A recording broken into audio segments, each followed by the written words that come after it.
Future Hacker. Life. Path. Future. Hello everybody and welcome to Future Hacker. I'm your host, Maria Taide, and today we're talking to Grant Farhall. Grant is the Chief Product Officer, responsible for Getty Images' overall product strategy and vision. In his role, Grant oversees the company's e-commerce platform and websites, user experiences, customer research, and SEO strategy, with the aim of making it easier for Getty Images customers to discover, license, and share content to connect with their audiences. Prior to joining Getty Images, Grant worked in broadcast journalism as a studio manager for several advertising and web development agencies. Hi Grant, it's amazing to have you with us today. How are you doing? I'm great. Thanks for having me, Maria. It's great to be here. So today is a very interesting topic. It's about, visual communication, image searches, the developments and evolution of the sector. To start, could you please give us an overview of the evolution of user behavior and even human interest over time by analyzing the way that they search for images? Sure. I think if we step back and think about what's changed in our industry over, say, the last 10 or even 20 years, the long-term trend has been there's been a tremendous explosion in the demand for visuals. More people using visuals in their communications, the rise of digital cameras and iPhones, so more visuals out there available. And of course, you have the rise of digital marketing. So people need more content than ever before. So you've had this huge increase in demand over the last 10 to 20 years. But really, how we're communicating with each other has really shifted. If you think about what we deal with on a daily basis, we used to sit and watch 30-minute television programs and sit through 2.5 minutes of advertising where unless you got up and got a snack or did whatever, you were forced to kind of consume those advertisements in real time. And now what are we all doing? We're sitting there, we're scrolling on our phones, and we're watching programs on television in our devices that we've pre-recorded, and we're skipping through commercials. And that means that it's that much more of a challenge to cut through and grab and hold someone's attention. And a big part of that is the right visual. If you think about when you're sitting on your couch at night and scrolling through your social media feeds, you're doing it very rapidly, and then something causes you to stop. Something causes you to pause for that moment that grabs you for that half a second where you're interested in learning more or seeing more. And I would say often that's the visual. It's the same thing if you're watching a TV program on your PVR, on your television, and you're skipping through the commercials because no one likes to watch commercials. But every once in a while, you're skipping through and there's something that's just for a moment you see and you're like, well, that was interesting. And you go back and you actually give it a chance and actually want to see what they were trying to communicate to you. And that's very different, right? That's very different than where we were 10, 15, 20 years ago. But I would say that it's just raised the importance of the visual content. Because again, it's that photo, that image, that video that is cutting through in those moments. So marketers and communicators are trying to find that visual that is going to stand out in that half a second where they can hopefully reach their audience. So that's changed how people are searching for content, because I think that lens now has to be applied. You're not just considering what is the ability of my 30-second commercial to hold and grab someone's attention. Now you're really considering what can I do in the half a second opportunity that I really have. And even if I grab someone for half a second, I may be able to hold them for 5 to 10 seconds only. So how do I communicate my message in a way that cuts through and holds the attention for such a short amount of time and still communicates my message in a complete way? And I think that really is the biggest thing that's changed how people are looking for and selecting the right visual for their message. Listen, and there's so much to talk about when we go deeper into that. So we do have the way, as you mentioned, the way people search for things, and maybe in the beginning they were just doing that by themselves, and now you still have all the help of technology and algorithms, Yeah. right, to see what's what they might be searching for even before they do that themselves, Well, right? this is the And interesting depending thing. on Yeah, I yeah. think I think what's very interesting about what hasn't changed, and then what has Mm. changed. So Yeah. when our customers and our visitors and our users show up on our websites, or start their search for the right visual, they have a picture in their head, right? So they're seeing most often. Now, sometimes customers are showing up and they're looking for inspiration. They're not even sure what they're looking for, but often they have a pretty good idea. They've got that picture in their head, and they have to now try to tell us what that picture is, primarily by describing it in keywords, but there's other ways they can do that too. You can upload an image that you may have found somewhere else, and we can use that sort of image-based search as well. But my point is that they have an idea of what they're looking for. They have to somehow translate that into a series of keywords to give us. We then look at those keywords, and we then say, okay, well, based on these keywords, we think you're looking for pictures like this or videos like this. So it starts and ends with the visual, but in between, there's all this magic that has to happen through technology. And what we're trying to do is get as close to that image that you had in your head as quickly as possible. And that, to me, that's the application of technology. The application of technology is being able to use tools and algorithms and filters and other emerging technology to do that more accurately and faster. And when done well, it's pretty magical. Now, what we can also do is we can present you with a variety of choices. So if you come to the website and you're looking for a picture of an apple, we have a pretty good idea of what an apple is. You say, I'm looking for apples. Okay, well, we can show you a lot of appley apples. We have a lot of apples. They all look like apples. But we'll probably show you a red apple and a green apple, and we'll probably show you an apple that has three on a bunch together, maybe apples in a basket. But we'll show you a bunch of apples. Now, you can also tell us more about the apple you're looking for. You could have said a green apple. So, oh, she wants a green apple. Now we can show you a bunch of green apples of different size, shapes, and arrangements. But we're going to show you a lot of apples that are very appley. But if you're coming to our website and you're looking for, say, what we refer to as a more conceptual search term. So like an apple is a very literal term. It's a thing. It's a thing that exists in the world, and it has definition to it. Well, if you come to the website and you look for images of teamwork, well, teamwork's not a thing. Teamwork is a concept, and teamwork can be represented by all sorts of things. You can have a bunch of people around a table working on something. You can have a bunch of people at a construction website trying to put up a wall.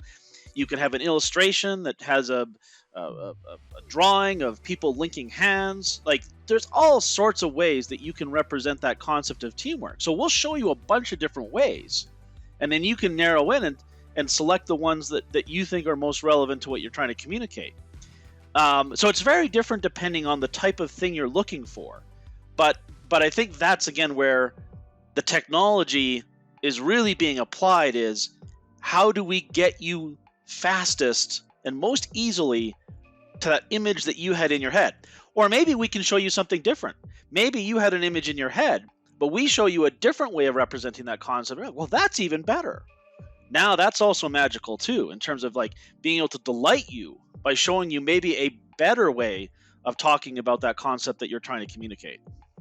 So, still talking about how it changes over time, there's also this change in values and what it was acceptable before, and maybe even the rule in the past. Today is not really that much accepted. Like, I don't know, maybe a beer ad using hot girls in bikini. Nowadays people are like, oh, come on, you have to be more creative and that. So how do you keep up with those changes in values that they're not so sudden, like it's something that is over time, and when generations change, sometimes something people will going to be more accepted or not.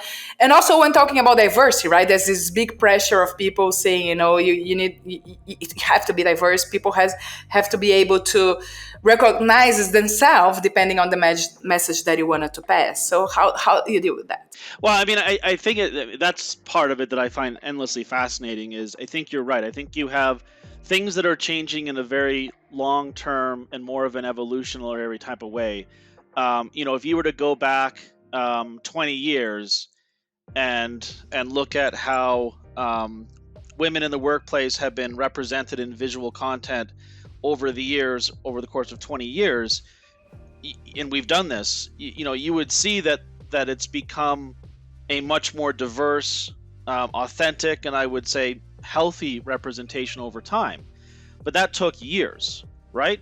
And if you looked at any one year and compared it, month to month, the difference would be less apparent. But over the long term, it becomes more apparent. And so that that's typically how it happens. However, you do have these moments in time where things change more rapidly, and we all went through that, in the last 3 years when the pandemic hit the world in a very sudden and real way.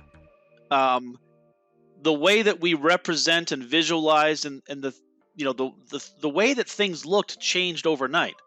The way that work looked changed. We all went virtual. We all went remote. Suddenly, a meeting wasn't a bunch of people around a boardroom table. A meeting was a bunch of people sitting on Zoom. Suddenly, shopping looked different because everyone was wearing masks. All of a sudden, there was way more in-home schooling happening. The way that dating looked and socialization, entertainment, sports, all these things changed rapidly, and I would say they're still changing. I don't know that we're on the other side where we can say what the new normal quote is, and therefore the visuals of what these things look like are also changing. But in that moment, it changed rapidly. In a matter of weeks, all that stuff and the way that it looked and how we needed to represent it changed. I remember I was fascinated because, about 3 months, after the pandemic really hit on a global level, I was watching TV one night, and this ad, and I think it was for a bank, can't remember for sure, but this ad came on my screen, and in the ad, the bank representative was meeting in person with this couple. And they were doing it in person around a desk in very close contact, and they put a note on the bottom of the ad that said, "Note: this advertisement was filmed before the pandemic." So they knew that they were visualizing this situation in a way that was no longer timely and accurate, to the point that they had to put that note there to explain it, because otherwise everyone would sit there and think, well, I'm not meeting my banker in person, So I thought, that's a good example of how rapidly that all changed. So from our point of view, this is why we spend so much of our time and invest so much in sourcing timely, contemporary, high quality content from the contributors we work with. And we have that close relationship, particularly with our exclusive contributors, so that we're able to provide direction to them through briefs, so that they're able to quickly action and capture the right representations of those visuals. So typically, again, that's changing over time. So we're looking at data, we're looking at research, we're understanding what visuals our customers are selecting and why, and we're able to provide our photographers and creators and videographers and illustrators with direction so that they're also adapting to the trends. But in a moment like the pandemic, which is more unusual, that's where we really have to jump on it and very quickly say, we need images of people shopping wearing masks. We need images of people having meetings on Zoom, because it How like quick were you able to get that? Exactly. I'm curious, so you activated your network. How did they respond? How did it go? I mean, we were able to start to bring a lot of that material into the library within a matter of days and weeks. We have an extremely engaged, talented, skilled contributor base that when you point them at something and say go, they're able to source that very quickly. Now, there are challenges on there too. I mean, arranging, shoots in the way that one did outside of pandemic was more difficult. But I think that's where the creativity and, again, the skill of our photographers and our videographers really shone through, because they got pretty creative on how to do that.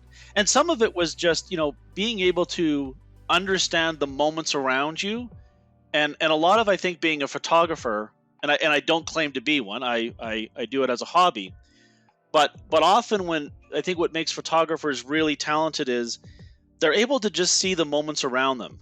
And whether they capture that moment in real time or then try to recreate that moment later, it's paying attention to the world and seeing what's around. So I remember, again, in the pandemic, and it's, I'm sorry for talking so much about that, but I think it's a really fascinating example of how things change.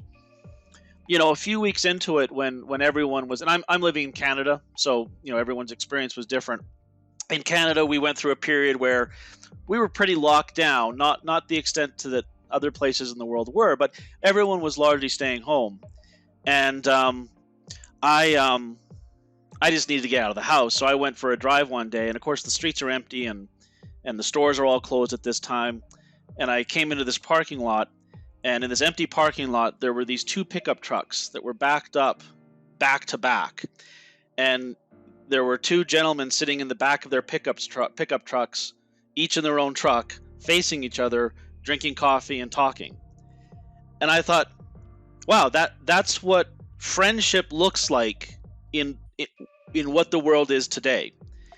And I came back home and I thought, I wonder if we have images like that on Getty and on iStock, and so I did some searches, and sure enough, there were images that looked like that, because our photographers had probably seen the same thing, and they knew that was one way that people in that situation were still connecting with people they cared about. And to me, again, that speaks to the talent of our photographers and our videographers, which is their ability to see what's going on around the world and understand how the visuals need to represent that reality. And that's what a great image is a great image is often visualizing and representing the most authentic reality that's happening around us. So what about those, trending topics regarding new technologies that we don't even know what they are yet, but people for sure are searching for it? So when we talk about the metaverse, NFTs, blockchain, people for sure are searching for it, but nobody really knows how to put that into images, and it's something new as well. How do you guys work with that? Well, again, like we're lucky because we see what our customers are looking at. We see what they're searching for. We see what visuals that they're looking at. We see what they're downloading, and we use all that information to identify gaps in our supply. And you're right, Maria, that often those gaps are when something is new in the world. It didn't exist before, or it didn't exist in the way that it now exists. And NFTs, 5 years ago, if you had asked about NFT, I'm like, what? I don't know what the heck an NFT is. The metaverse. And so you're right. Like when those things come up, we're able to understand and identify that, there's something here that our customers are looking for. And now we're able to, again, similarly activate our contributors and make sure that we're bringing in visual content to support that. And I think in those early stages, the way that things are being represented can change rapidly. How do our customers want to talk about NFTs? If they're communicating about NFTs, what's the way they want to visualize that? And again, COVID's a great example too. When COVID came along, what's the way that the media and other users of visual content want to represent that? So you saw a lot of the illustration or graphical creations of the virus itself, the spiky ball thing. I mean, that none of us had ever seen that before, but now we all know what it is. We all see that, and we know that represents COVID, and even different versions of it represent different strains of the virus, and those are all things that didn't exist before. But it sort of like crystallizes itself over time. But that was just one way of representing COVID. You also had people getting shots. You had people, unfortunately, in hospitals. You had images of doctors. There's all sorts of ways that COVID was being represented, right? So it starts off with, understanding that there is a need to visualize that concept, and then the talent and the creativity of these amazing people we get to work with gets unleashed upon that, And over time, it narrows into the various ways that resonate with our customers and therefore resonates with their audiences. So there's a bit of trial and error in there that happens, but it happens in a very organic way. The images become available. Our customers see the images on our websites. They pick the ones they want to look at. They pick the ones they want to download. And that's the neat thing about our business, is that, it's really our customers feeding that cycle, feeding that engine, and reinforcing it. And that then is what allows for more of that material to be created. But there's always this constant, there's the way that is sort of the expected and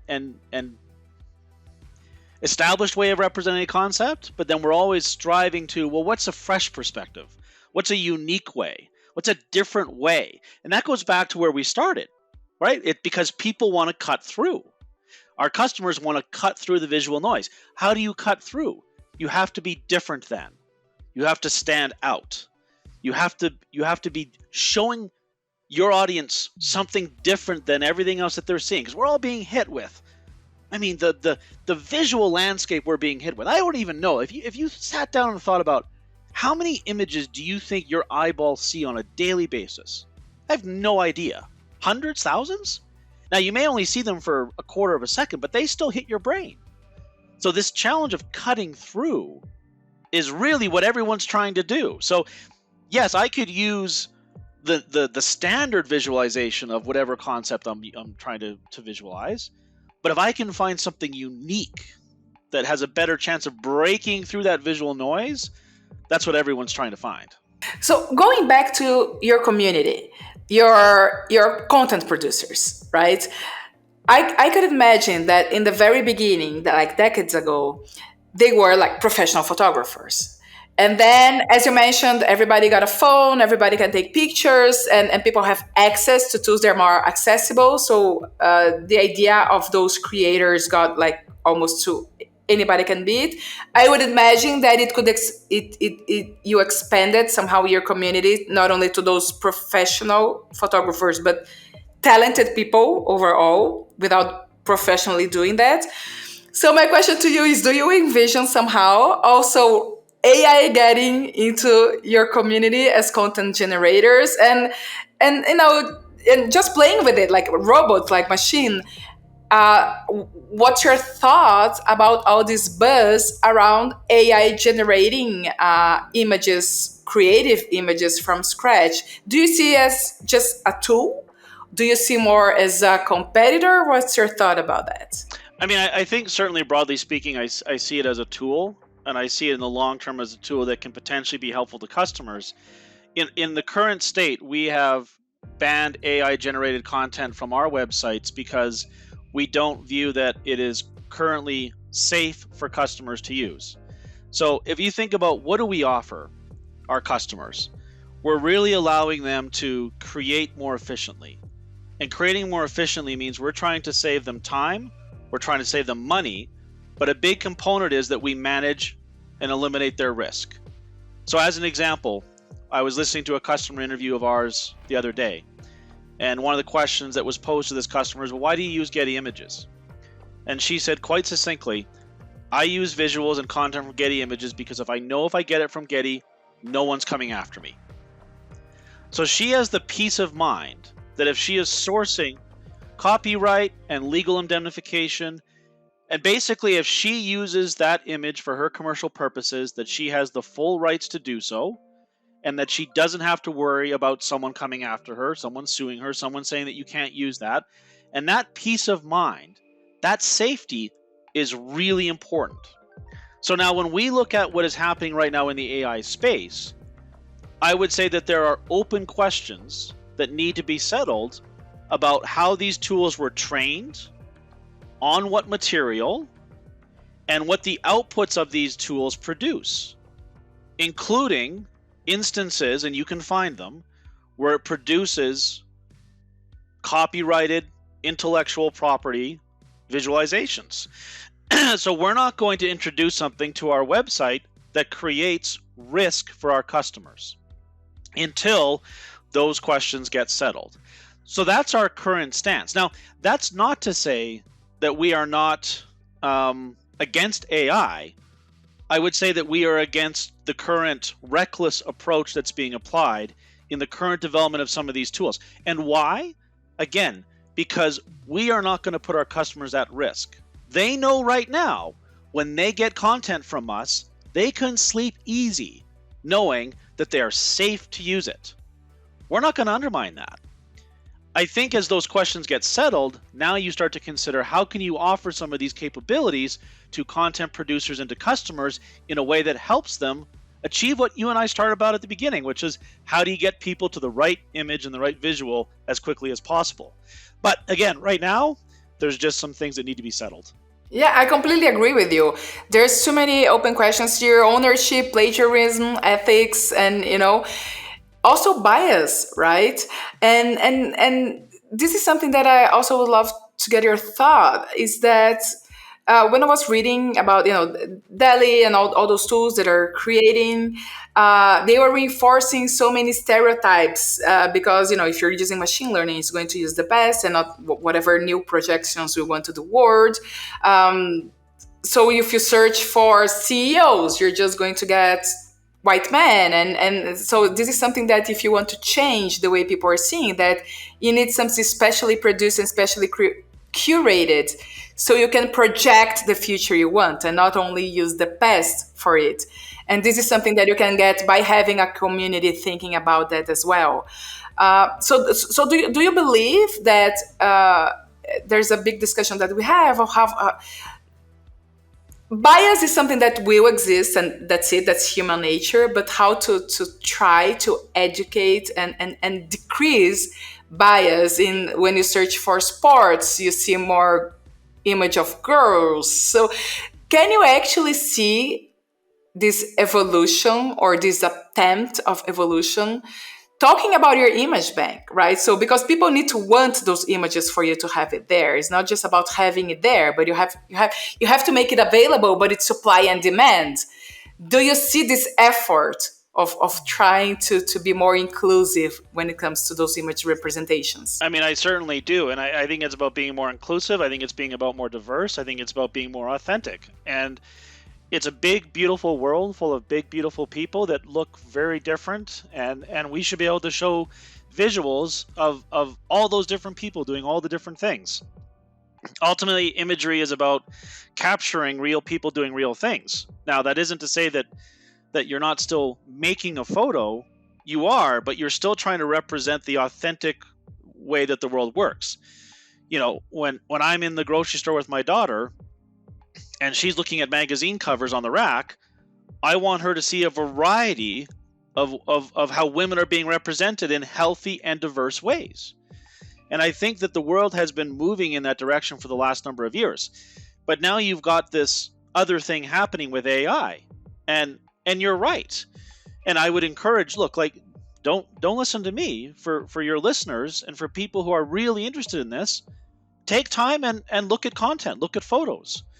Go to Getty Images, go to iStock, go to whatever source you use today, and do searches of the topics you're interested in, and then do the same thing on some of these AI platforms.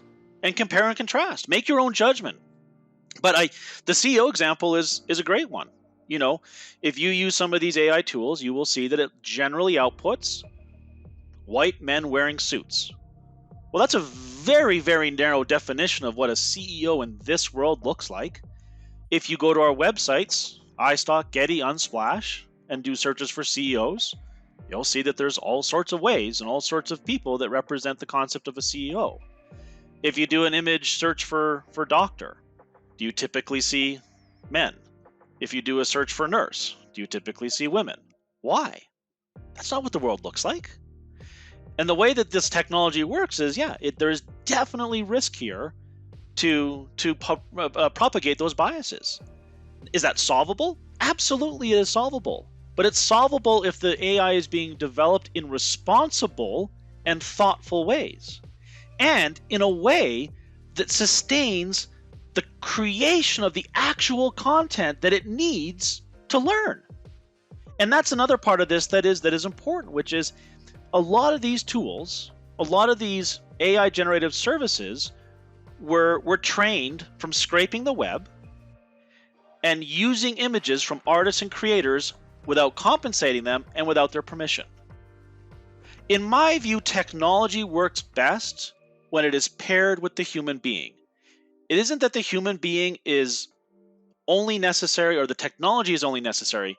Technology has the most magic when it is able to work hand in hand with human beings to scale impact and actually offer something that is helpful to the users.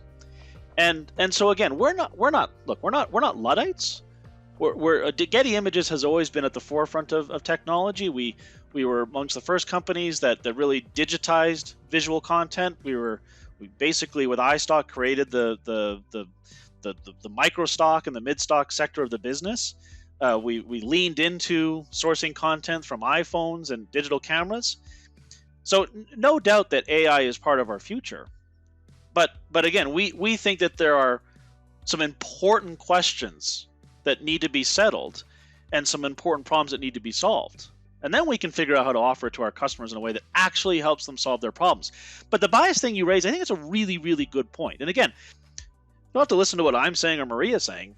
If this isn't... Test it yourself, of course. Test it yourself. Go on there and look at... That's the best way to get a sense of things is spend time on these platforms and spend time on other platforms and compare and contrast. And I think... And again, it's supposed to be another tool, but a human-centered future, that's what we're up to here. And that's what we're always talking about here at Future Hacker. It has to be human-centered, or else it won't just make sense. And it won't be fair and sustainable and inclusive, right? Exactly. So, I have a final question for you.